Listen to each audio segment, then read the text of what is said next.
بسم اللہ الرحمن الرحیم. تمام سننے والوں کو ندوہ کی طرف سے سلام. آج جو مذہب اور الحاد پہ جو گفتگو چل رہی تھی اس کی 5ویں جو قسط ہے یا پروگرام ہے وہ نشر کیا جا رہا ہے.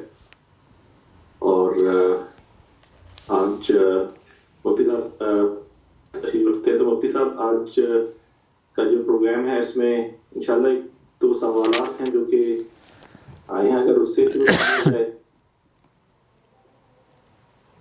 تو مفتی صاحب ایک سوال جو ہے یہ انہوں نے جازب نے بھیجا ہے، وہ آج جوائن نہیں کر سکیں گے. تو ان کو ایک سوال ایک ٹیکسس سے موصول ہوا ہے کہ میرا مفتی صاحب سے سوال ہے کہ اگر اللہ کا ایک آخری پیغام آنا تھا تو قرآن الگ الگ قرآت میں کیوں موجود ہے، جیسے حفص، ورش، ثنا، سمرقند وغیرہ، اور اللہ نے اپنی ان چیزوں کو ایک ہی مصحف میں محفوظ کیوں نہیں کیا، اور حجر اسود کو بھی محفوظ نہیں کر پائے، وہ بھی ایک مرتبہ چوری ہو چکا ہے. میں نے تو رسول اللہ صلی اللہ علیہ وسلم کو نہیں دیکھا، تو یہ سب چیزیں ہونے کے باوجود میں کیسے یقین کر لوں کہ اسلام ہی سچا دین ہے؟ ماشاءاللہ بہت اچھا سوال کیا ہے. کون صاحب ہیں، کچھ معلوم ہے کیسے؟ مجھے معلوم نہیں ہے، جازب جو ہے ان کو یہ سوال آیا تھا تو میں ان سے پوچھ کے آپ کو نام بتا دوں. نہیں کچھ نہیں، ہم انہیں چھوٹا بچہ تصور کر لیتے ہیں. اس اعتبار سے ان سے گفتگو اور ان کی خدمت میں عرض ہے کہ جہاں تک اس کا تعلق ہے کہ اللہ تعالیٰ نے مختلف قرأتوں میں قرآن کریم کو کیوں نازل فرمایا، تو ایسے نہیں ہے کہ خدا کا پیغام جو اس نے نازل کیا ہے بغیر کسی حکمت کے، قرأت کے اختلافات سے دین میں ایک طرح کا توسع پیدا ہوتا ہے. اور اللہ تعالیٰ نے کچھ چیزیں ایسے ہی ہیں جو قطعی فرما دی ہیں، آپ نہ انہیں زیادہ کر سکتے ہیں نہ کم کر سکتے. مثلا اللہ تعالیٰ نے فرمایا کہ فمن شاہد منکم الشہر، تم میں سے جو رمضان کا مہینہ پائے فلیصمہ، اسے چاہیے کہ روزے رکھے. اب یہ 29 یا 30 دن خدا نے خود متعین کیے ہیں اور کہا ہے کہ ایام معدودات، یہ گنتی کے دن ہیں، گنے ہوئے دن ہیں. اب کوئی کہے کہ میں 30 کو 31 میں تبدیل کر دوں، یا چاند نظر آ جانے یا سکا خبر کے پہنچ جانے کے باوجود وہ کہے کہ میں 30ویں دن بھی روزہ رکھوں گا، تو یہ اس کے اختیار اور بس کی بات نہیں ہے. بس اللہ نے طے کر دیا کہ جب چاند نظر آئے تو رکھو، نظر آئے تو کھول دو، چھوڑ دو. اور کچھ چیزیں ایسی ہیں جو رسول اللہ صلی اللہ علیہ وسلم کی خاص طور پہ درخواست پر اجازتیں دی گئیں. بہت سے شریعت کے احکامات ایسے ہیں جو رسول اللہ صلی اللہ علیہ وسلم نے اللہ تعالیٰ سے بار بار التجا کی کہ آپ اسے بدل دیں اور اس حکم کو، اس میں تخفیف پیدا کر دیں، اس میں نرمی کر دیں. تو اللہ تعالیٰ نے اس چیز کو ارشاد فرمایا کہ اچھا اب ہو گیا.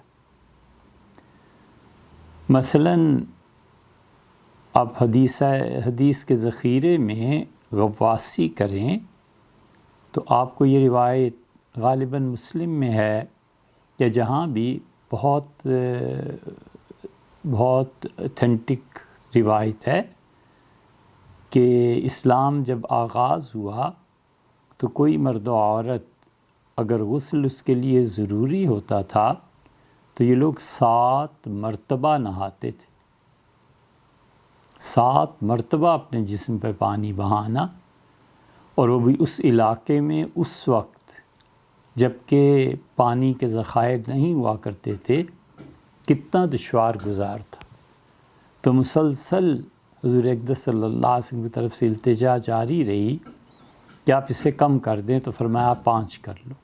عبداللہ ابن عمر رضی اللہ عنہما کی روایت آتی ہے کہ پھر درخواست کی تو پھر 3 ہو گئے، پھر بار بار عرض کرتے رہے تو پھر 1 ہو گیا، جب 1 مرتبہ ہو گیا تو پھر آپ خاموش ہو گئے۔ تو احکامات کی پہلی قسم جسے اللہ نے متعین کر دیا، اور احکامات کی دوسری قسم جس کو رسول اللہ صلی اللہ علیہ وسلم کے خاص طور پہ درخواست سے اللہ تعالیٰ نے تبدیل کیا۔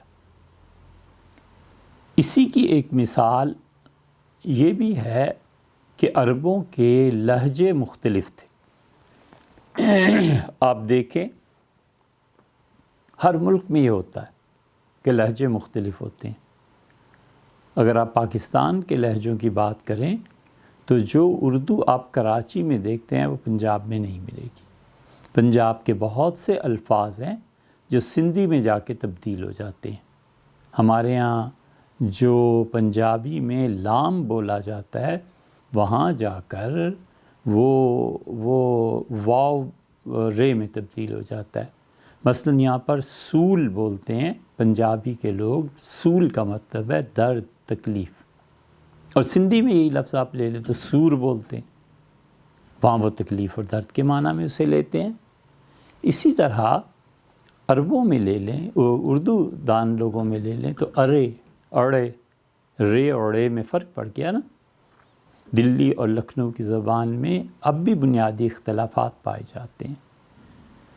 تو رسول اللہ صلی اللہ علیہ وسلم پہ جب قرآن کریم نازل ہونا شروع ہوا تو اس وقت صرف ایک ہی قرأت تھی جس میں لوگ پڑھ سکتے تھے، اور قریش مکہ جیسے پڑھتے تھے۔ بڑی فصیح عربی تھی ان کی، اور اس کے علاوہ اجازت نہیں تھی۔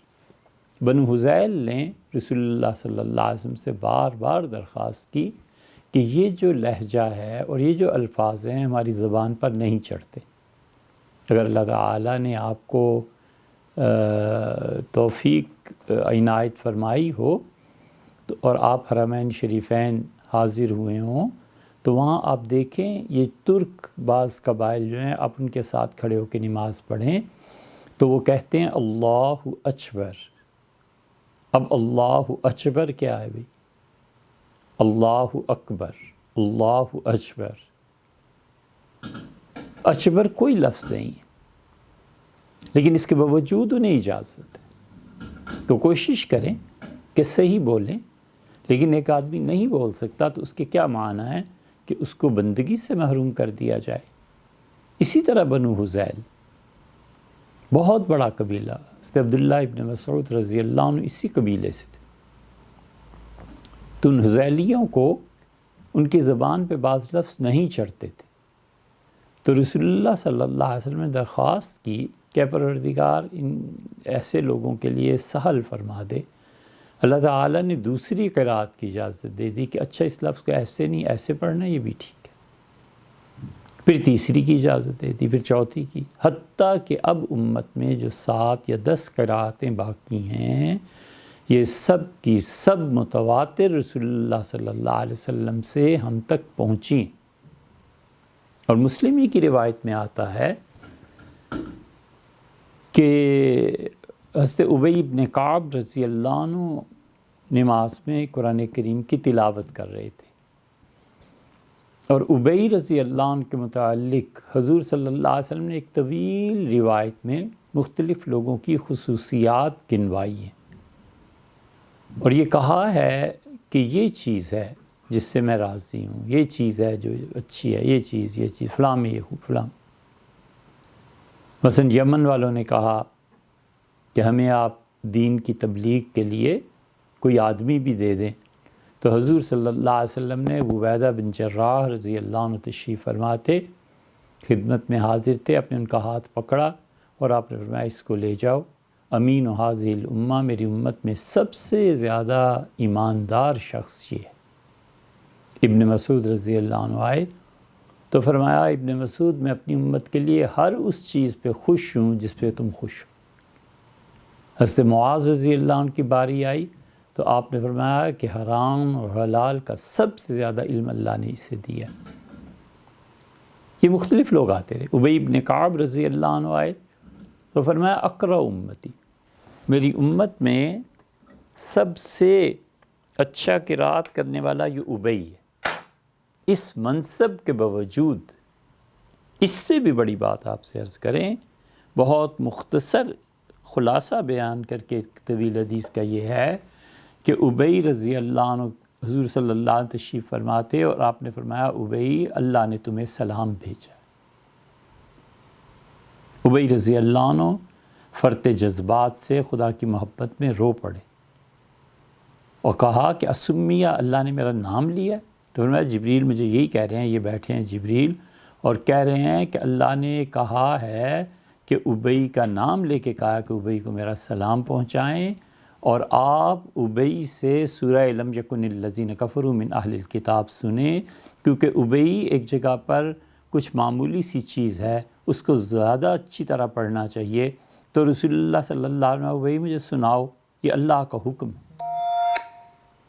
اس شان کا آدمی تلاوت کر رہے تھے، سیدنا عمر رضی اللہ عنہ پہنچے اور انہوں نے جب وہ سنی تلاوت تو بیٹھ کے انہوں نے کہا کہ یہ قرآن کو بگاڑ رہا ہے، ذرا نماز پوری کرے۔ انہوں نے نماز پوری کی، انہوں نے پکڑ لی، انہوں نے کہا یہ کیا پڑھ رہے؟ یہ الفاظ ایسے تھوڑے ہی ہیں، غالباً سورہ فرقان پڑھ رہے تھے، اور پکڑ کے لے گئے حضور اقدس صلی اللہ علیہ وسلم کی خدمت میں اور عرض کیا کہ ابی، آپ نے فرمایا کیا یہ کیسے پڑھ؟ فرمایا پڑھو۔ عمر رضی اللہ عنہ پڑھا، آپ نے فرمایا یہ بھی ٹھیک ہے۔ ابی رضی اللہ عنہ فرمایا یہ بھی ٹھیک ہے، دونوں ٹھیک، دونوں صحیح پڑھ رہے۔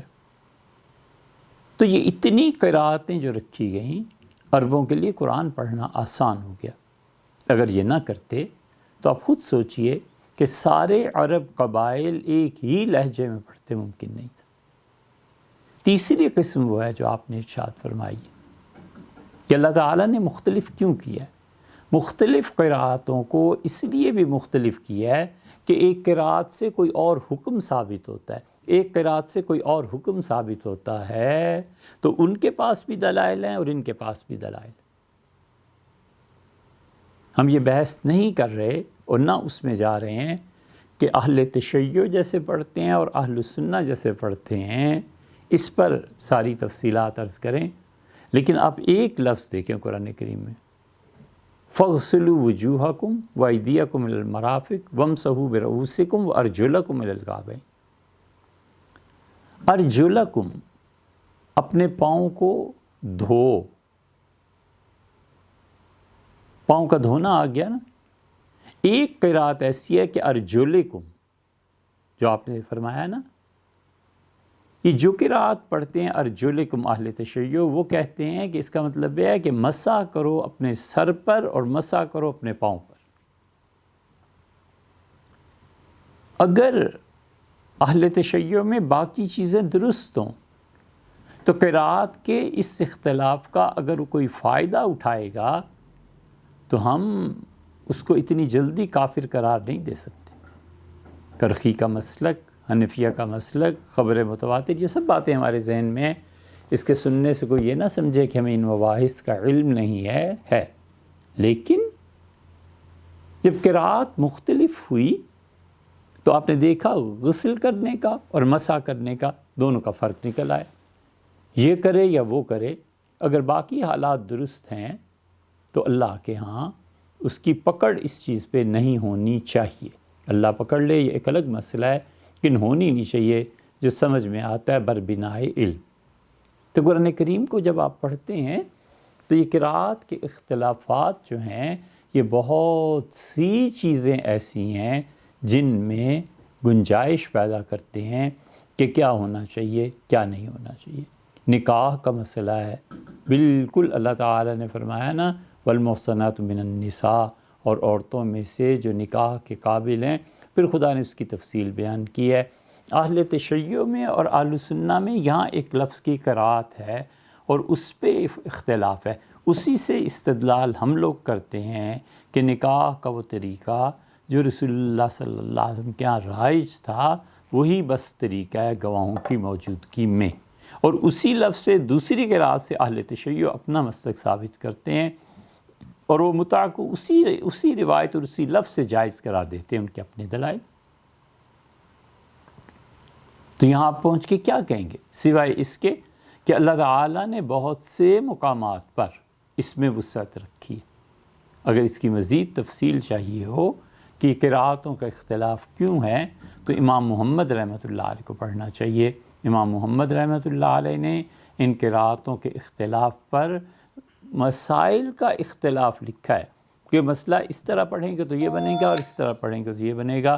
اور امام ابو حنیفہ رحمۃ اللہ علیہ کو اگر آپ پڑھتے ہیں تو امام صاحب رحمۃ اللہ علیہ نے بھی اس چیز کو لکھا ہے، اور اس کی تفصیلات اگر آپ نے پڑھنی ہو تو فواتح الرحمود مسلم الثبوت کی شرح لکھی ہے، اور اسے پڑھ لیجئے۔ مسلم الثبوت کی شرح فواتح الرحمود، انہوں نے بڑی تفصیل سے اسے بیان کیا ہے کہ وہ کیا چیز ہے۔ بہت بڑے صاحب علم ایک بزرگ تھے، انہوں نے یہ کتابیں لکھی ہیں، پہلے لکھنؤ میں رہتے تھے، پھر اس کے بعد وہ تشریف لے گئے تھے دکن وغیرہ، تو انہوں نے اس کو لکھا ہے۔ اس سے آپ کو اندازہ ہوگا کہ قراءتوں کے اختلاف نے امت کے لیے، فقہاء کے لیے، قانون دانوں کے لیے کتنی بڑی سہولت پیدا کر دی، اور پھر قدر آتی ہے آدمی کو کہ اچھا اب سفر آ گیا، اب یہ چیز ہو گئی ہے، اب یہ مجبوری پیش آ گئی ہے، اور اللہ تعالیٰ نے یہ بھی فرمایا اور یہ بھی خدا نے ہی فرمایا ہے، اس لیے اگر مجبوراً اس پہ عمل کر لیا جائے اپنے مسلک سے ہٹ کے تو یہ بھی جائز ہو جائے گا۔ یہ چیزیں بہت گہرے علم سے تعلق رکھتی ہیں۔ اور آخری بات اس سلسلے میں عرض کریں، اسی لیے عمر بن عبدالعزیز رحمۃ اللہ علیہ کہتے تھے کہ جب میرے سامنے صحابہ کرام رضی اللہ عنہ کے اختلافات آتے ہیں کہ اس نے یہ فتویٰ دیا، انہوں نے یہ فتویٰ دیا، اس نے یہ فتویٰ دیا، انہوں نے یہ فتویٰ دیا، تو یہ اختلافات ان کے مجھے سونے کے ڈلوں سے اور سرخ رنگ کے اونٹوں کا گلہ مجھے مل جائے، اس سے زیادہ خوشی مجھے اس سے ہوتی ہے کہ صحابہ رضی اللہ عنہ میں یہ بھی روایت مل جاتی ہے اور یہ بھی مل جاتی۔ تو امت کے لیے ایک کی بجائے دو راہیں ہو گئی نا، اس کو اختیار کر لے، کبھی اس کو اختیار کر لے مجبوری کے تحت۔ تو اس لیے وہ کہتے ہیں، اس لیے یہ چیز مختلف ہونا کہ خدا کی رحمت کے آثار میں سے ایک اختلاف وہ ہے جو زحمت ہے اور تکلیف، ایک اختلاف وہ ہے جو صحابہ رضی اللہ عنہ کا اختلاف، خود رسول اللہ صلی اللہ علیہ وسلم کا اپنا احادیث میں اختلاف یہ امت کے لیے رحمت ہے۔ مثلا گو ایک جانور، اگرچہ کہا تو یہ کہ آخری بات ہے مگر پھر خیال آیا، گو ایک جانور ہے، رسول اللہ صلی اللہ علیہ وسلم کے دسترخوان پہ لایا گیا، اور خالد بن ولید رضی اللہ عنہ وغیرہ یہ حضرات تھے وہاں پہ، تو دیکھا کہ رسول اللہ صلی اللہ علیہ وسلم نے ہاتھ نہیں بڑھایا، تو یہ بھی ہٹ گئے کہ اللہ کے رسول کیا یہ حرام ہے؟ فرمایا نہیں نہیں تم کھاؤ۔ عرض کیا آپ نے فرمایا میری یہ ہماری زمین میں پائی نہیں جاتی نا گو، یہ ہمارے علاقے کا جانور نہیں ہے، تو اس لیے کھانے میں مجھے ہچکچاہٹ ہو رہی ہے، باقی ہے یہ حلال تم کھاؤ۔ باقی صحابہ رضی اللہ عنہ نے کھایا اور رسول اللہ صلی اللہ علیہ وسلم نے نہیں کھایا۔ یہ بھی ہے اور وہ بھی ہے۔ آپ فرض کر لیجئے کہ کوئی ایک جانور جو آپ کے یہاں پایا جاتا ہے ہمارے یہاں نہیں پایا جاتا، اور ہمارے یہاں پایا جاتا ہے اور آپ کے یہاں نہیں پایا جاتا، تو طبعاً آدمی ذرا سی جھجک محسوس کرتا ہے۔ مصری مرغی کو آپ دیکھ لیں، اس کی شکل کیسی ہے اور ہمارے یہاں مرغیوں کی شکل کیسی ہوتی، یہ سب چیزیں ایسے ہی ہوتی۔ ایک کتے کی شکل کی بکری ہے، ملاپ ان دو کا ہوا اور اس سے جو بچہ ہوا اس کی شکل کتے جیسی ہے، اور وہ دودھ میں بکری کا دودھ پیتا رہا، تو فقہا نے لکھا ہے کہ وہ جائز ہے، اس لیے کہ اس کی شکل جو بنی ہے وہ ایک الگ بات ہے، لیکن بکری جو ہے اس کا باپ ہے، اس کی اصل ہے، اور وہ حلال اور جائز ہے۔ اب ایک شخص اس چیز کو دیکھتا ہے اور کہتا ہے شکل اس کی کتوں جیسی ہے، میں اس گوشت کو نہیں کھا سکتا، نہ کھاؤ بھی، مگر جو کھا رہے ہیں یہ بھی مت کہو کہ وہ حرام کھا رہے ہیں، ایسے نہیں۔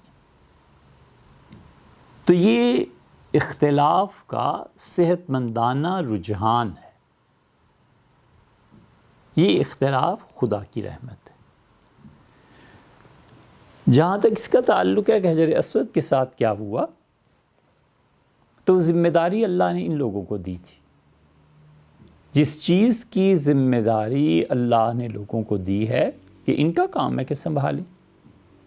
اب واضح طور پر فرق دیکھیں، تورات اور انجیل کے متعلق سورہ مائدہ میں آتا ہے، اللہ تعالیٰ نے فرمایا بِمَسْتَحْفَظُوا، جب تورات ہم نے نازل کی تھی تو ہم نے ان لوگوں سے کہہ دیا تھا کہ اس کی حفاظت کرنا، نہیں کر سکے نا، تحریف ہو گئی، بدل گئی۔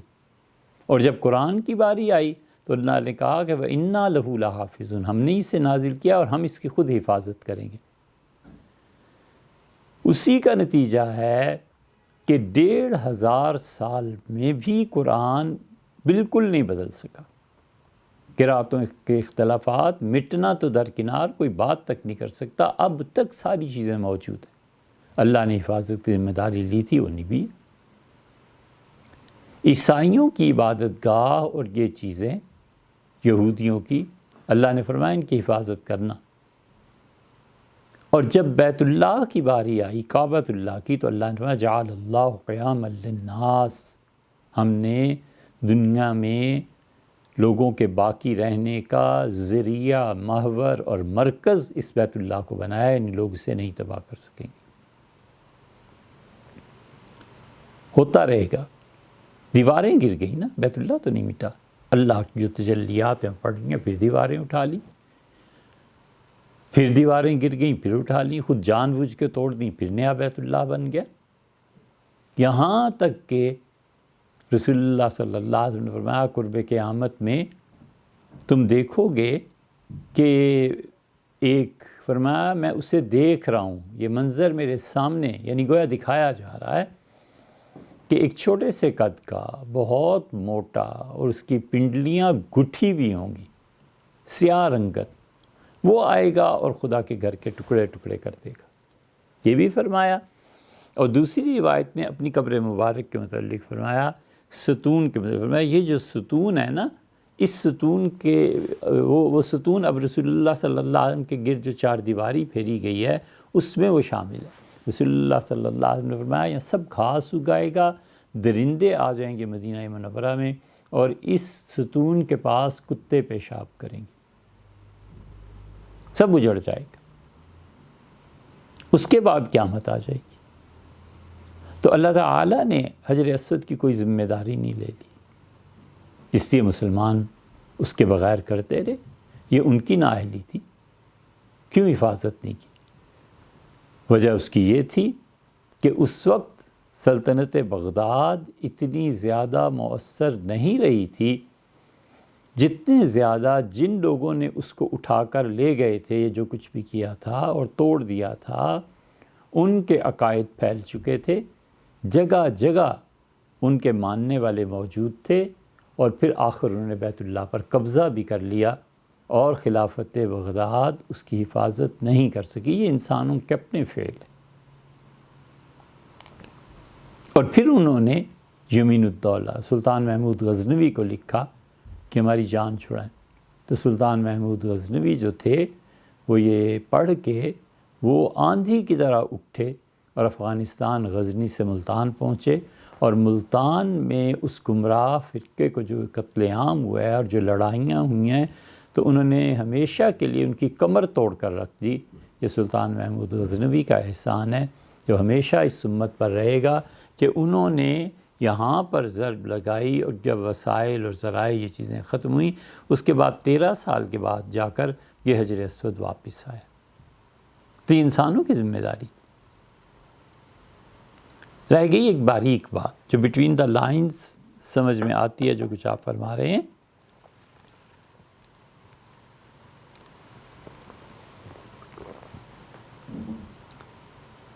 اگر ہم غلط سمجھ رہے ہیں تو معذرت خواہ، لیکن اس سوال کے بین السطور بٹوین دا لائنز جو ہے نا، وہ ایک بات یہ بھی ہے کہ اس دین کی کیا حیثیت ہے، کیوں یہ سچا ہے، خدا نے یہ کام کیوں نہیں کیے۔ ہم صبح نہ ہونے دیں اور آپ کے ساتھ چل پڑیں، آپ بتائیں پھر سچا دین کہاں ہے؟ آپ کسی دنیا کے ایک دین کے متعلق یہ کہہ دیں کہ یہ سچا ہے، سب سے پہلے ہم چلنے کے لیے تیار ہیں۔ ہمیں کیا ضرورت پڑی اپنی عاقبت برباد کرنے کی؟ کیا ضرورت پڑی ہے اتنی ان ساری پابندیوں کو برداشت کرنے کی؟ دین ہمیشہ غیبی پیغام پر بنتا ہے. کبھی دنیا میں کوئی دین ایسا نہیں ہے جو یہ نہ کہے کہ غیب سے ہدایات ملی ہیں. غیب کی ہدایات کی وصولی کا اظہار مختلف ذرائع سے ہوتا ہے. ایک کہتا ہے یہ کتاب مجھے خدا نے دی ہے، ایک کہتا ہے رات میں نے خواب میں یہ دیکھا تھا، ایک کہتا ہے مجھ پہ وحی آتی رہتی ہے. سب کی سب چیزیں وہ غیب سے منسلک کر رہا ہے. فرشتے کا قائل ہے ایک کہتا ہے فرشتہ نہیں ہے. دیوتا جو تھے وہ یہ انسٹرکشنز لے کے آئے تھے. وہ کہتا ہے نہ دیوتا انسٹرکشنز لے کے آئے تھے اور نہ کوئی فرشتہ ہوا کرتا ہے، مجھے خواب میں آتا ہے اور خواب میں جو آیا اسے لکھ لو، تم لوگ اس پہ عمل کرو. ہمیشہ دین غیب کے اشاروں پہ بنتا ہے، غیب سے کوئی نہ کوئی چیز، اور اس کا دعویٰ بھی کرتا ہے. حتیٰ کہ بدھ مت بھی، ان کے پاس بھی ایک کتاب ہے، وہ کہتے ہیں بدھا کو غیب سے ہوئی.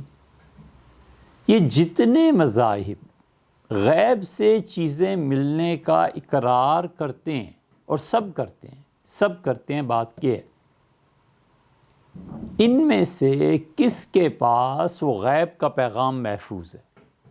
کسی ایک جگہ بھی محفوظ ہے نا، ہم اس کے پیچھے چلنے کو تیار ہیں، کوئی مسئلہ ہی نہیں. محفوظ کہاں ہے؟ تورات محفوظ ہے، انجیل محفوظ ہے، ہندوؤں کے وید محفوظ ہیں، سکھوں کے گرنتھ محفوظ ہے، بدھ مت میں جو کتاب آئی تھی وہ محفوظ ہے.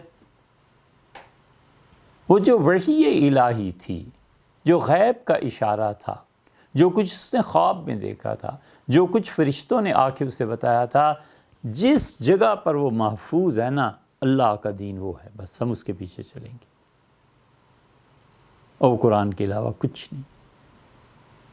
جو سورت جس طرح غار حرا میں نازل ہوئی تھی اسی طرح ہم تک پہنچی ہے. ہسٹوریکلی کبھی بھی ڈسکنیکشن نہیں ہوئی. ایک لمحہ قرآن پہ ایسا نہیں گزرا جب اس کی زبان بدل گئی ہو، جب اس کو یاد کرنے والا کوئی نہ رہا ہو. اور اب جب پرنٹنگ آ گئی اور پریس ہو گیا تو اس نے تو ان امکانات کو ہی ختم کر دیا کہ اب قرآن کو کوئی مٹا سکے. اور یہ ٹھیک وہ چیز ہے جو غار حرا میں نازل ہوئی تھی. اس لیے اضافے کے طور پہ بھی آپ سے عرض کریں کہ قرآن نے جو چیلنج کیا ہے نا کہ مجھ جیسی کتاب لے آؤ، تو ہم نے بہت سے ان لوگوں کی چیزیں دیکھی ہیں جو قرآن کریم کے مقابلے میں ایک اور کتاب کے قائل ہیں. لبنان میں عیسائیوں نے بنایا ہے اور بہت سے لوگوں نے بنایا ہے، وہ سب سن چکے، یہ ساری وادیاں طے کر چکے. ہم جانتے ہیں. ہم صرف ایک بات ان سے کہتے ہیں، آپ ہسٹوریکلی ثابت کر دیں کہ حضور اقدس صلی اللہ علیہ وسلم نے کہیں سے پڑھا ہو، بس اتنی بات.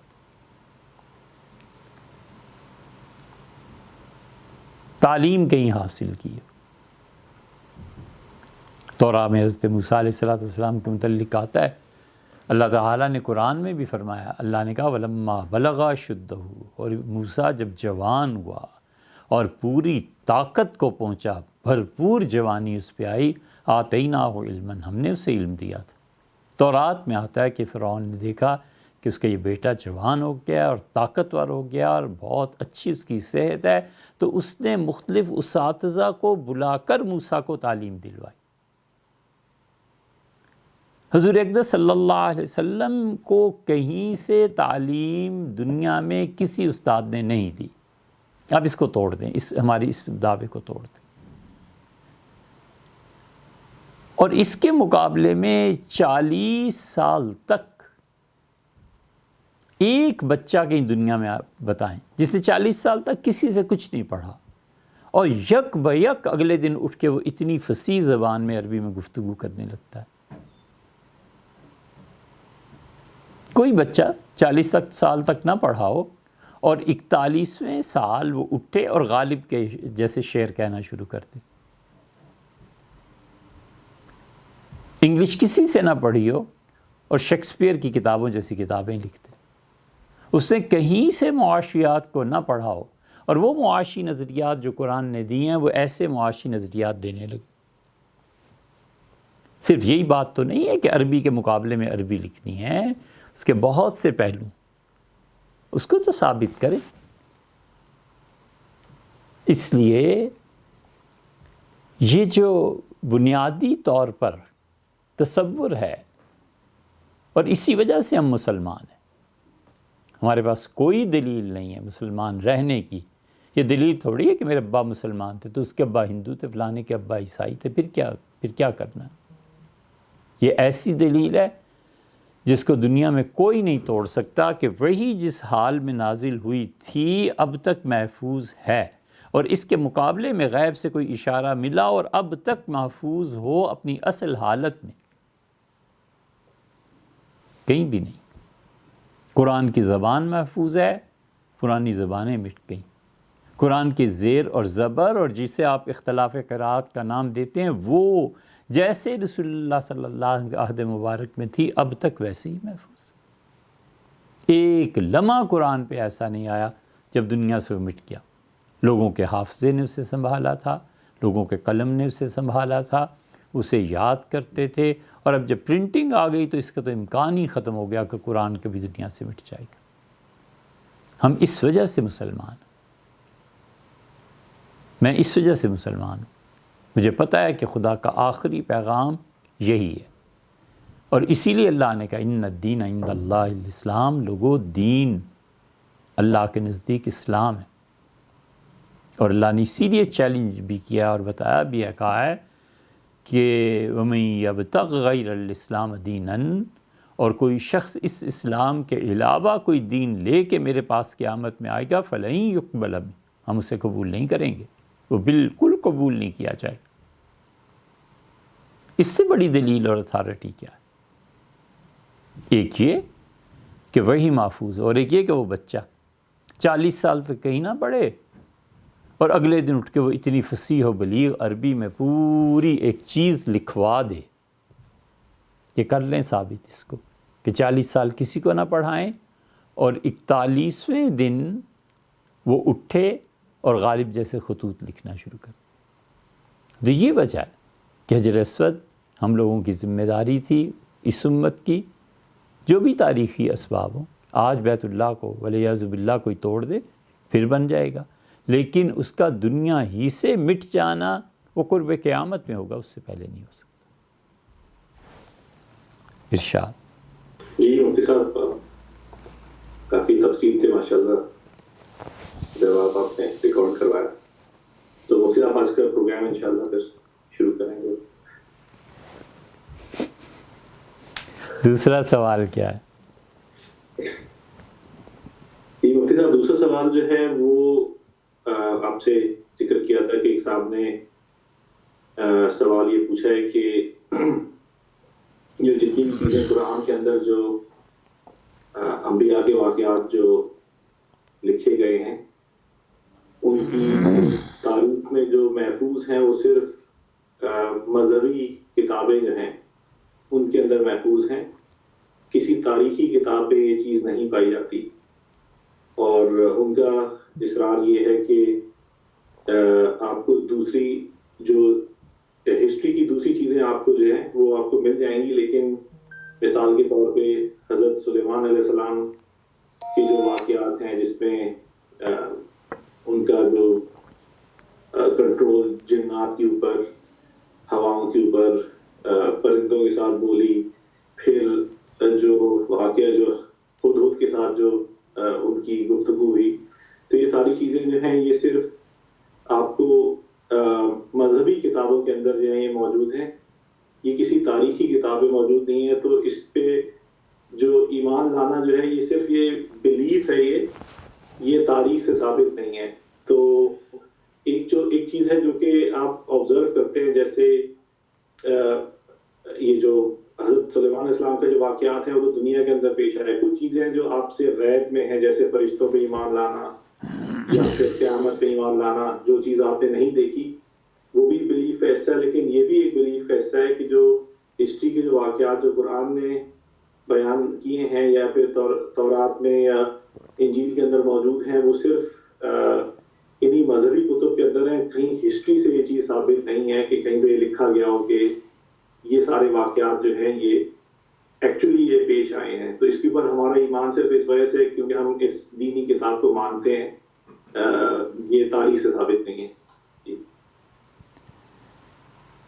جناب والا کی گفتگو سے یہ سمجھ میں آیا کہ سوال یہ پوچھا گیا ہے کہ جتنی بھی ہسٹوریکل چیزیں ہیں یہ اس وجہ سے مانی جاتی ہیں کہ بنیادی طور پر ہم اپنے مذہب کو مانتے ہیں اور مذہب کی تعلیمات ہیں. ادروائز ان چیزوں کا کسی بھی تاریخ سے ثبوت نہیں ملتا. جی یہ ہے جی بالکل ٹھیک. ہم سیدھی سادی سی بات یہ عرض کریں کہ مثلاً اللہ تعالیٰ یہ کہتا ہے کہ فرعون تھا اور ایسے ہوا اور ایسے ہوا، اور کوئی کتاب اس کے علاوہ ہمیں یہ نہیں بتاتی. تو جب کوئی اور کتاب نہیں بتاتی اور صرف مذہبی کتاب مثلاً تورات اور قرآن دونوں بتاتے ہیں، تو اس کی اتھینٹسٹی کیا ہے؟ کیسے مان لیا جائے؟ آسان سی بات یہ ہے کہ کیا اس زمانے میں تاریخیں لکھی جا رہی تھی؟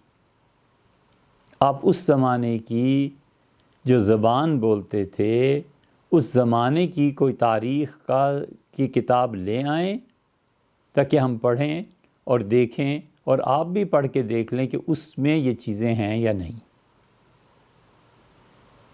تاریخ کہاں سے لائیں گے؟ حضرت نوح علیہ السلام کا واقعہ پیش آیا ہے، اور حضرت نوح علیہ السلام کے واقعے کو اس وقت کسی نے ریکارڈ کیا ہو، ظاہر ہے کہ آڈیو ویڈیو تو تھا نہیں، لوگوں نے لکھنا ہی تھا نا. اس زمانے کی کوئی تاریخ لے آئیں اور وہ تاریخ گواہی دے کہ کوئی ایسا واقعہ دنیا میں پیش نہیں آیا، اور اگر وہ محدود پیمانے پہ تھا صرف عراق اور اس کے متعلقہ علاقوں میں، تو وہاں کوئی مورخ اس زمانے کی زبان میں لکھ کے چھوڑ گیا ہو کہ یہاں کبھی بھی کوئی ایسا واقعہ پیش نہیں آیا، یا یہ کہ وہ ذکر ہی نہ کرے اس کا، اور وہ 19 سالوں کا ہو جن سالوں میں واقعہ ہے، تو پھر تو ہم غور کریں. امر واقعہ یہ ہے کہ آپ دو چیزوں کا مقابلہ ہی نہیں کر سکتے. تاریخ ہے ہی نہیں، کہاں سے گواہی لائیں گے؟ چین کا ایک سیاح 7ویں صدی میں تقریباً یہاں سے گزرا ہندوستان سے. اس نے مختلف علاقوں کی مختلف رسوم اور رواج لکھے، تاریخ محفوظ رہ گئی. اب جب جدید زمانے میں پڑھا گیا تو معلوم ہوا کہ وہ جو کچھ لکھ کے گیا وہ سچ ہے. تقریباً 900-950 سال پہلے البیرونی نے لکھا ہے تاریخ کو. یہاں جو کچھ ہو رہا تھا ہندوستان میں اس نے لکھا اور وہ سچ ہے. تو ہم تو اس وقت نوح علیہ السلام اور موسیٰ علیہ السلام کے متعلق ان چیزوں کی نفی کریں جب اس زمانے کی کوئی تاریخ پائی جاتی ہو اور اس میں یہ واقعات نہ آئے ہوں. اور کیوں نہ آئے ہوں یہ تو خیر الگ بحث ہے، کوئی چیز ہے ہی نہیں. تو جو مذہبی کتابیں کہتی ہیں اسے کس بنیاد پہ جھٹلانا ہے؟ ایک بات. دوسری بات یہ ہے کہ ان مذہبی کتابوں نے جو کچھ بتایا ہے، تاریخ کے ساتھ آثار قدیمہ نے اسے ثابت کر دیا ہے کہ یہ بات بالکل درست ہے، یہ بات ایسے ہوئی. دو مثالیں اس کی آپ کو دیتے ہیں. آپ تورا کو کھولیں اور اللہ تعالیٰ نے بتایا ہے کہ حضرت سلیمان علیہ السلام نے بھٹیاں جلائیں، اور ان بھٹیوں میں رانگ ایک قسم کی دھات ہوتی ہے، سونا اور چاندی، یہ مختلف دھاتیں پگھلائی جاتی تھیں، اور حضرت سلیمان علیہ السلام اس کو پگھلا کے مثلا تانبا ہے اور کوئی چیز ہے اس سے مختلف چیزیں بنایا کرتے تھے. قرآن اس سے کئی 100 سال کے بعد نازل ہوا ہے، اور اللہ تعالیٰ نے فرمایا وَأَصَّلْنَا لَهُ عَيْنَ الْقَطْرِ، اور ہم نے تانبے کا ایک چشمہ داؤد علیہ السلام کے لیے بہا دیا تھا. اور اللہ نے کہا ہے کہ تانبے کے ذریعے وہ برتن تیار کرتے تھے. اور اللہ تعالیٰ نے چیزوں کا بھی ذکر کیا ہے کہ دیگیں بڑی بڑی، جفان کل جواب وقدور الراسیات، اور ایسے بڑی بڑی دیگیں اور برتن بناتے تھے گڑے ہوئے زمین میں. اور ہم نے کہا اعملوا علی داؤد شکرا، داؤد کی اولاد شکر ادا کرو کہ میں نے پانی کی طرح تانبے کا چشمہ تمہارے لیے بہا دیا، وقلیل من عبادی الشکور، اور میرے بندوں میں بہت تھوڑے ہوتے ہیں جو میرا شکر ادا کرتے ہیں۔ اور پھر اللہ تعالیٰ نے بتایا کہ حضرت سلیمان علیہ السلام پر اللہ نے کیا کیا انعامات کیے۔ ختم ہو گئی بات، کوئی اس کی تصدیق تردید خارج سے کہاں سے ہوتی۔ اب پچھلی صدی میں جب کھدائیاں کی گئیں جہاں حضرت سلیمان علیہ السلام کی حکومت تھی، تو معلوم ہوا کہ بھٹیوں کی بہت بڑی تعداد ساحل سمندر پہ دریافت ہوئی ہے، اور ہوتا یہ تھا کہ وہاں پر جو گاڑی ہوئی دیگیں تھیں اور مختلف آثار تھے اب ملے، معلوم ہوا کہ سمندر کے کنارے پہ ساحل پہ جو ہوا چلتی ہے اس کے رخ پہ حضرت سلیمان علیہ السلام نے بھٹیاں بنانے کا حکم دیا تھا۔ وہ ہوا چلتی تھی، ان بھٹیوں میں آگ جلتی تھی، ہوا کی مدد سے شعلے بھڑکتے تھے اور وہ تپش ہوتی تھی جس سے وہ چیزیں تپتی تھیں اور گل جاتی تھیں۔ کئی ہزار سال کے بعد کھدائیاں ہوئیں، تاریخ نے تصدیق کر دیا، آثار قدیمہ نے کہ جو کچھ تھا وہ سچ تھا۔ ایک دوسری مثال دیتے ہیں، فرعون کا واقعہ کتنا بڑا واقعہ ہے۔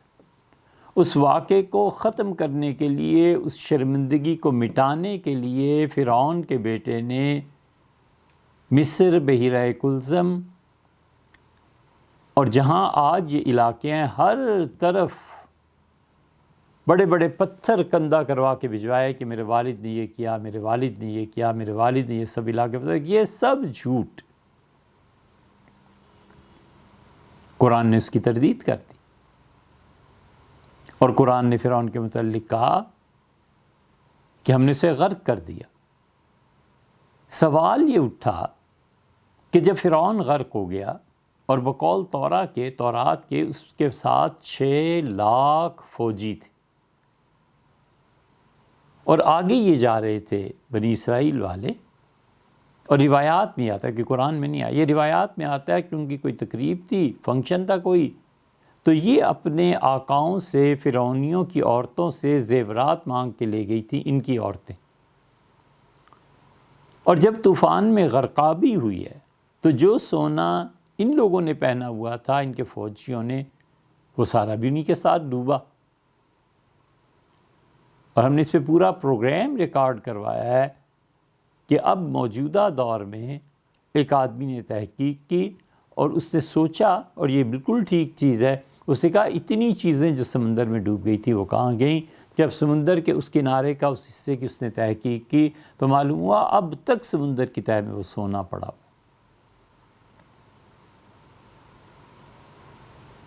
ہم ایک دوسری مثال اس کی دے،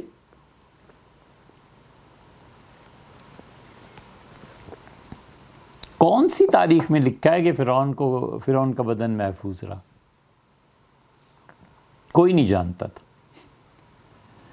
اور اللہ نے اس وقت اسے کہا تھا کہ فَالْيَوْمَ نُنَجِّيكَ بِبَدَنِكَ، ہم تمہاری لاش کو محفوظ رکھیں گے، ہم اسے بچائیں گے، لِتَكُونَ، تاکہ یہ تمہاری لاش کو دیکھ کر آئندہ نسلیں عبرت حاصل کریں کہ جو حق کے ساتھ ٹکراتا ہے، سچائی کے ساتھ، اسے یوں ہم پاش پاش کر دیتے ہیں۔ اتنے ہزار سال گزرنے کے بعد پچھلی صدی میں جا کر، یہ اس سے پچھلی صدی میں، فرعون کی وہ لاش ملی ہے، اور سارا ہی نمک تھا جو بیسٹ پریزرور تھا، اور اس نے اسے فرعون کو بالکل محفوظ رکھا۔ پھر فرعون کا پاسپورٹ بنایا گیا، پھر اسے فرانس لے جایا گیا، فرانس میں باقاعدہ اس کی سلامی دی گئی، وہ پاسپورٹ ابھی تک ہے۔ یہ سارا کام فرینچ نے کیا۔ وہ جو قرآن نے کہا تھا کہ ہم بدن کو محفوظ رکھیں گے، ہم نے خود مصر میں دیکھا ہے۔ پورا یورپ، جتنے محققین ہیں، سب اس بات پر متفق ہیں کہ اسی فرعون کی لاش ہے حضرت موسیٰ علیہ السلام کے مقابلے میں آیا تھا، اور یہاں تک کہ ہمارے بعض مفسرین قائل ہوئے کہ حضرت موسیٰ علیہ السلام کی پرورش کسی فرعون نے کی تھی، پھر وہ مر گیا تھا، پھر اس کے بیٹے نے آگے حکومت سنبھالی، تو موسیٰ علیہ السلام کا مقابلہ اس دوسرے فرعون سے ہوا تھا۔ اور حیرت انگیز طور پہ فرعون کی جو لاش نکلی ادھر سے اور باقی اہراموں سے جو برآمد ہوئی ہے، تو بعض مستشرقین جو انگریز ہیں وہ کہتے ہیں پاسبل ہی نہیں ہے کہ ایک ہی فرعون موسیٰ علیہ السلام کے سامنے رہا ہو، پہلے باپ رہا ہوگا پھر بیٹا رہا ہوگا۔ یہ ہماری تفسیر کی کتابوں میں بھی آتا ہے۔ اس لیے یہ کہنا کہ اور تاریخوں میں نہیں آتا اور صرف مذہبی کتابوں میں آتا ہے، تو اور تاریخ لکھی کس نے تھی جو آتا؟ مذہبی کتابوں کے علاوہ سرمایہ کون سا تھا؟ اور جو کچھ پھر ان مذہبی کتابوں نے، خاص طور پہ قرآن نے جس چیز کو پوائنٹ آؤٹ کیا، وہ وقت ثابت کر دیا کہ یہ بات صحیح ہے۔ مسجد اقصیٰ ہے، حضور صلی اللہ علیہ وسلم کے زمانے میں کہاں مسجد اقصیٰ تھی؟ اللہ تعالیٰ نے بتایا کہ وہ اپنے اس بندے کو حضرت رسالت پناہ صلی اللہ علیہ وسلم کو رات کے کچھ حصے میں مسجد حرام سے مسجد اقصیٰ لے گیا، یہ کہا ہے نا قرآن نے۔ سیدنا عمر رضی اللہ عنہ پہنچے تھے وہاں، تو انہوں نے کہا اللہ نے یہ کہا ہے، یہاں کہاں ہے وہ مسجد دکھاؤ۔ یہودی ایک جگہ لے گئے، ان کا جی یہ مسجد ہے، ان کا نہیں یہ نہیں ہو سکتا۔ پھر دوسری جگہ لے گئے، اس نے فرمایا یہ ٹھیک نہیں ہے، مجھے صحیح چیز تک پہنچاؤ، یہاں مسجد ہے۔ مسجد ایلیا جب دیکھی نا، وہ لمبے تہہ خانے تھے، وہاں لے گئے، اور اس دن سیدنا عمر رضی اللہ عنہ کے ساتھ بیت المقدس کی فتح پہ 4000 صحابہ کرام رضی اللہ عنہ تھے، وہ اکیلے نہیں تھے۔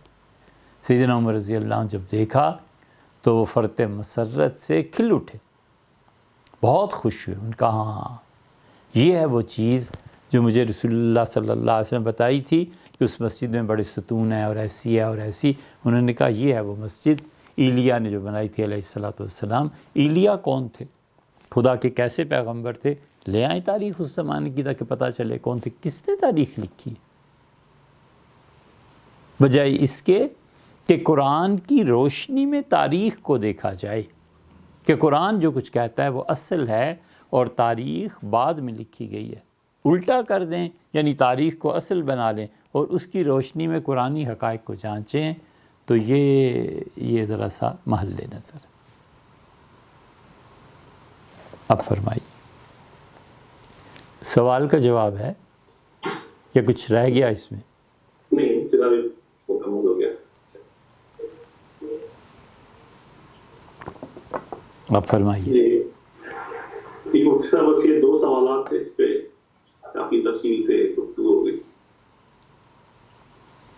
اب وقت ہی کتنا ہے؟ جی ایک اور سوال جو آپ سے عرض کیا تھا کہ جو آپ نے جمعے کے بیان میں فرمایا تھا، اس پہ اگر تھوڑا سا اس کو وضاحت کرتے ہیں۔ یہ جو ایک تو ابھی ہسٹری کی بات ہوگی، آگے جو احادیث کی روشنی میں جو واقعات جو آج کل دنیا میں رونما ہو رہے ہیں، اور آپ نے کیا کریں اس پہ تھوڑا سا کچھ سوالات کیا ہے، اس میں کچھ تفصیل اگر معلوم ہو جائے اس کی۔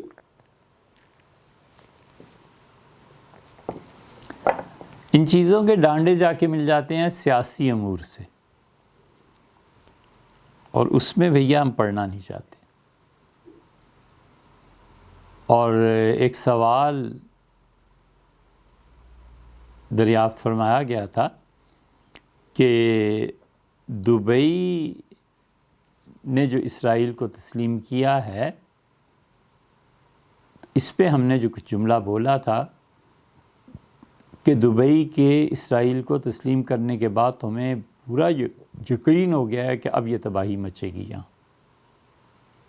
اس کی اصل کیا ہے؟ اس کی اصل بھی یہی ہے۔ ہم نے اس دن تذکرہ بھی نہیں کیا، اور یہ فکرہ بھی حقیقت میں بولنا نہیں چاہیے تھا، کیونکہ اس کے سیاسی ڈانڈے جا کے ملتے ہیں آگے۔ مستدرک حاکم ہے، اور مستدرک حاکم میں یہ روایت آئی ہے کہ حضور اقدس صلی اللہ علیہ وسلم نے آرمینیا کا ذکر کیا تھا اور آذربائیجان کا، اور آرمینیا کے ذکر پہ آپ نے فرمایا تھا کہ آرمینیا پہ جب کڑا وقت آئے گا، یعنی جنگ کا دور آئے گا، تو تم نے وہاں نہیں جانا، قطعۃ من عذاب اللہ، اللہ کا عذاب ان پر نازل ہوگا۔ یہ حکم دیا کہ بچاؤ اپنے آپ کو آرمینیا میں جانے سے۔ اور آرمینیا بہت قدیم ہے۔ سیدنا مسیح علیہ السلام کے اٹھائے جانے کے کچھ ہی عرصے کے بعد یہاں عیسائیت کی بنیاد پڑ گئی تھی۔ سیدنا مسیح علیہ السلام کے اپنے حواری یا ان سے اگلی نسل یہاں آ گئی تھی، اور کئی ہزار برسوں سے وہ لوگ وہاں پر رہ رہے ہیں۔ اور ادھر آذربائیجان تھا، اور یہ سارے علاقے سیدنا عمر رضی اللہ عنہ کے دور میں فتح ہو گئے تھے۔ اور آرمینیا والوں کو امیر المومنین سیدنا عمر رضی اللہ عنہ نے وہاں کے عیسائیوں کو یہ اختیار دیا تھا کہ وہ اپنا کوئی حکمران چن لیں اور وہ اسلام میں مداخلت نہ کریں اور اپنے مذہب پر قائم رہیں، اور ہماری طرف سے اجازت ہے۔ یہ ایسی چیزیں آپ کو تاریخ میں مل جائیں گی۔ اور صحابہ کرام رضی اللہ عنہ وہاں گئے تھے، ہم بھی آذربائیجان گئے تھے، اور آذربائیجان کو خوب دیکھا، جو چیزیں تاریخ میں مطلوب تھیں وہ دیکھی کہ کیا کیا تغیرات واقع ہو گئے۔ صحابہ کرام رضی اللہ عنہ کی قبریں کہاں ہیں، کون کون لوگ تھے جو یہاں آئے تھے، یہ سب چیزیں تاریخ نے اپنے اندر محفوظ رکھی۔ تو فرمایا تھا کہ آرمینیا کی باری آئے گی، اور جب آرمینیا سے جنگ شروع ہوگی تو اس کے بعد تم دیکھو گے کہ جزیرۃ العرب میں جنگ ہوگی، اور جب عربوں میں جنگ ہوگی تو اس کے بعد تم دیکھنا کہ مصر کی شامت آئے گی، اور مصر جب تباہ ہو جائے گا تو پھر کوفہ کا شہر فرمایا تھا یہ تباہ ہو جائے گا۔ یہ اتنی بڑی چیزیں ہیں کہ عمر بن العاص رضی اللہ عنہ وغیرہ جو کہتے ہیں یہ اپنے پاس سے نہیں کہی جا سکتی، یہ ایک طرح کی پیشن گوئیاں تھیں۔ ہمارے وہ بیانات جو سن 93-94 میں تھے، اس میں اس وقت بھی ہم نے عرض کیا تھا کہ یہ عمر بن العاص رضی اللہ عنہ کی روایت مسلم میں آتی ہے، حضور اقدس صلی اللہ علیہ وسلم نے فرمایا تھا کہ عراق تباہ ہو جائے گا، اور عراق ایسا تباہ ہوگا کہ دنیا بھر کی اقوام مل کے اس پر پابندی لگا دیں گے۔ تو عرض کیا گیا کہ عراق پہ سینکشنز کیسے لگیں گی؟ فرمایا من قبل الروم، عیسائی ایسے کریں گے، درہم ولا قفیز، پوری دنیا سے 1 روپیہ، 1 سکہ، 1 پائی اور 1 روٹی عراق میں نہیں پہنچے گی۔ ثم یاتی بالشام، پھر تم دیکھو گے شام والوں کا ہوگا، سینکشنز لگیں گی شام پر بھی۔ اور پھر اس کے بعد باقی روایات کو ملا لیں تو اس کا بھی تذکرہ آتا ہے آرمینیا کا، کہ آرمینیا کے بعد جزیرہ عرب، اس میں تباہی مچے گی اور اسرائیل پھیلے گا، اور اس تباہی کے بعد مصر بھی برباد، مصر کے بعد کوفہ کی باری آئے گی، کوفہ کے بعد اور بھی درمیان میں چند ایک مراحل ہیں، فرمایا الملحمۃ الکبریٰ، پھر اس کے بعد تو بہت بہت بڑی جنگ ہوگی۔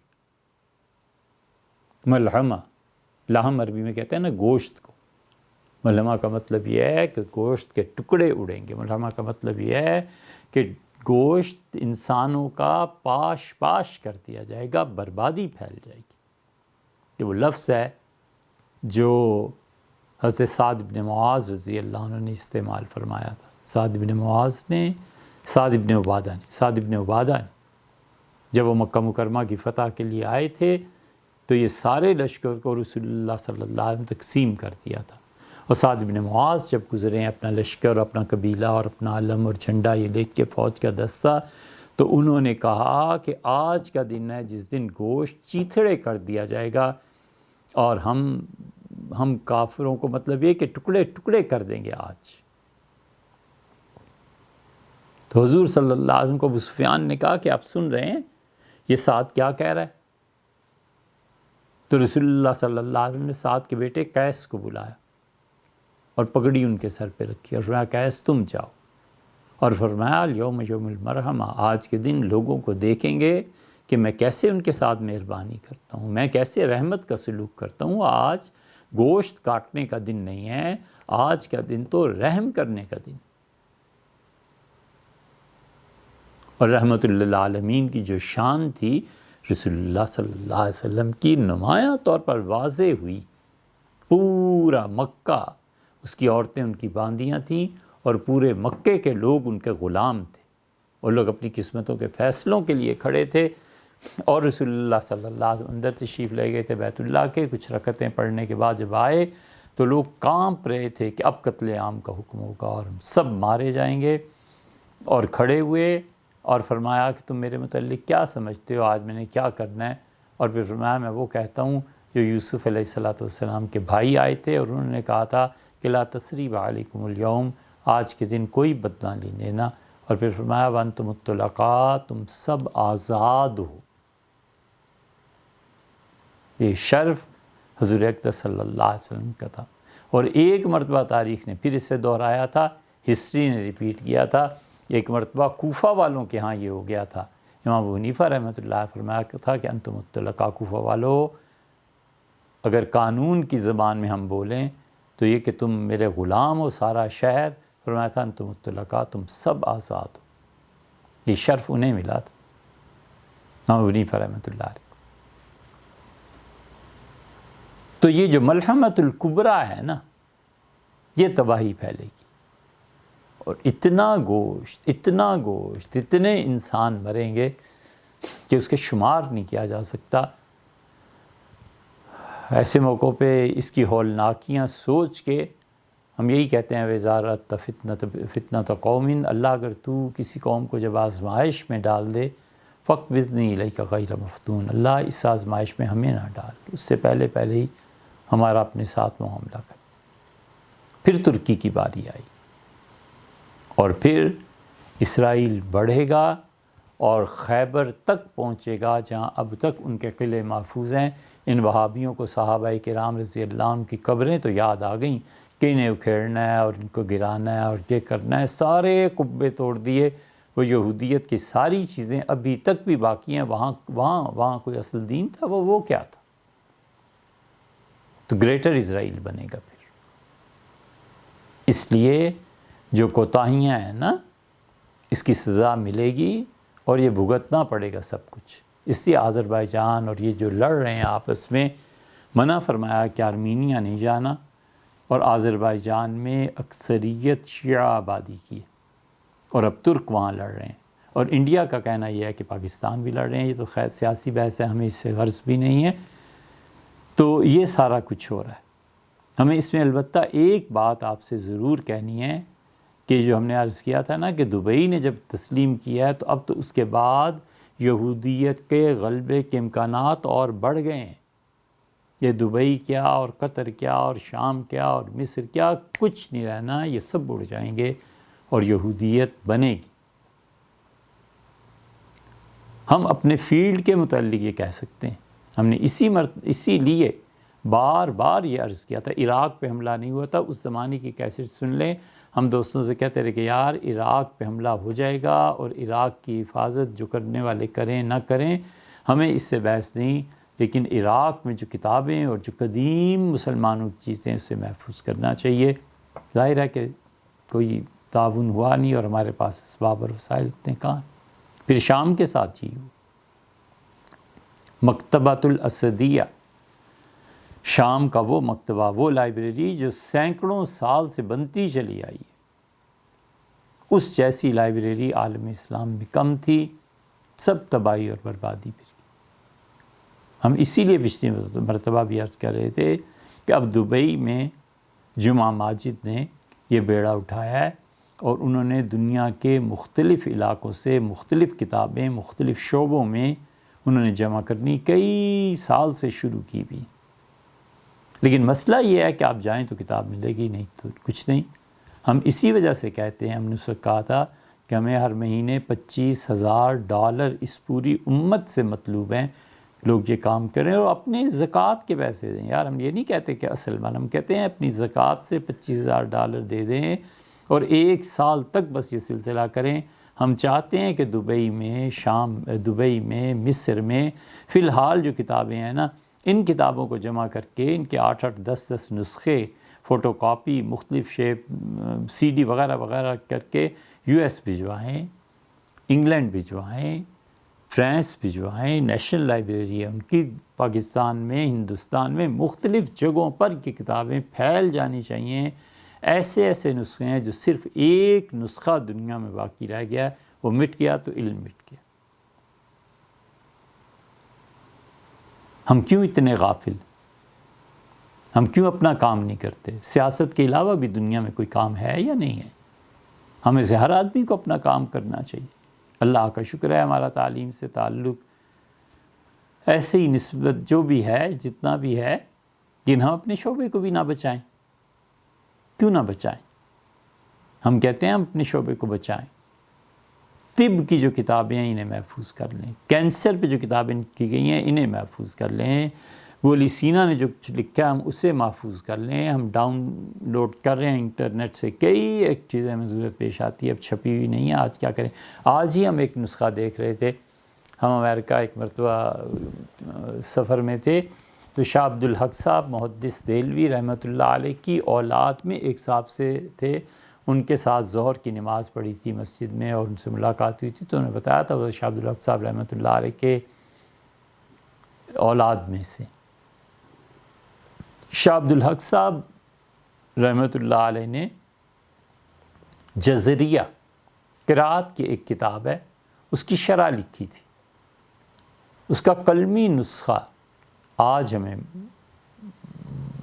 ہمیں ہوا، اسے ڈاؤن لوڈ کروایا اور اس کی اب اس پہ کچھ لکھنا ہے، تھوڑا سا باقی ہے، انشاءاللہ 2-4 دن میں اس پہ ایک نوٹ تحریر کر کے اور اسے دیں گے کہ جلد کرا کے اور اس کی 10-12 کاپیاں کرا کے دنیا کے مختلف جگہوں پر بھیجیں۔ ہمارے اسلاف کی یہ محنت ہے، ہمارے بڑوں کی یہ محنت ہے، ہم نہیں حفاظت کریں گے تو کون کرے گا؟ ہم اگر اس ذخیرے سے فائدہ نہیں اٹھائیں گے تو کون اٹھائے گا؟ ہم کچھ تو کریں۔